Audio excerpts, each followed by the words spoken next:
Okay, so there was a post on the Light-O-Rama forums about vandals breaking Light-O-Rama boxes, titled "Vandals Finally Hit."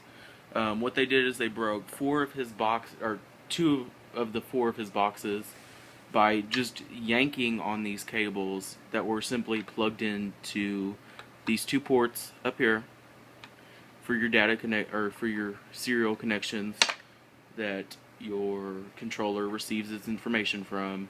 And there's a simple fix to this to keep people from just yanking and breaking your equipment.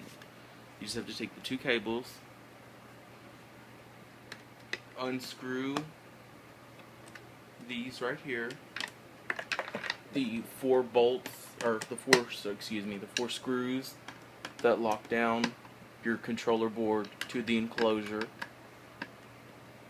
Just have to lightly unscrew them and push it to where it slides.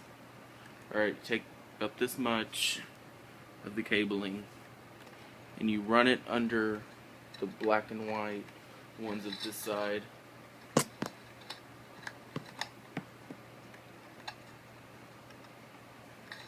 One at a time.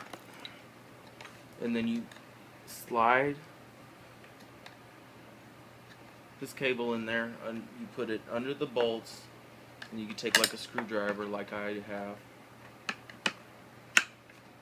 and just kind of slide the cable in there. Don't pinch it.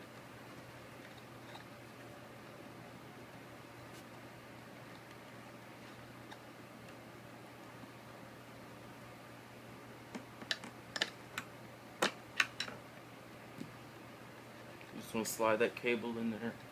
And then this is my daisy chain, and this is my computer in.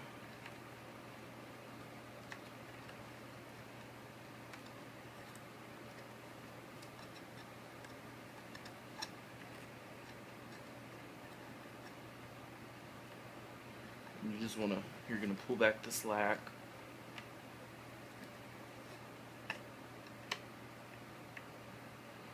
You can try not to pop it out like I just did.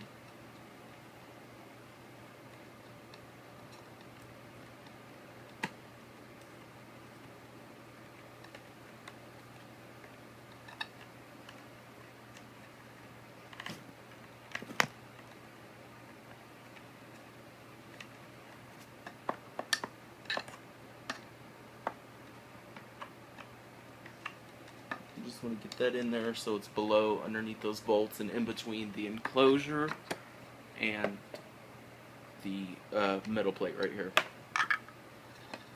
Then you're going to pull all this extra slack, making sure not to kink it. And then this ground bar for this side right here, you want to run those cables on the other side of it. You want to run them right here so that when someone tugs on it, like this,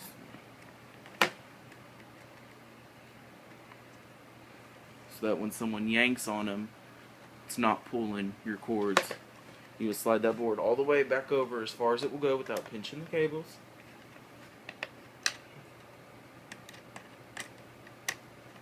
And you're going to screw your controller board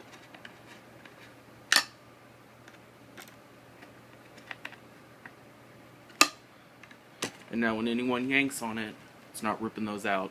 Other thing, always keep this locked if it's outside and you're not going to work on it, and just put a lock on it, and that will pretty much keep vandals. I mean, they can cut your cables, keep it behind your fence or something, run the cables underneath your fence or something. They can cut your cables, but at least they're not ripping up your whole controller, and I hope this helps.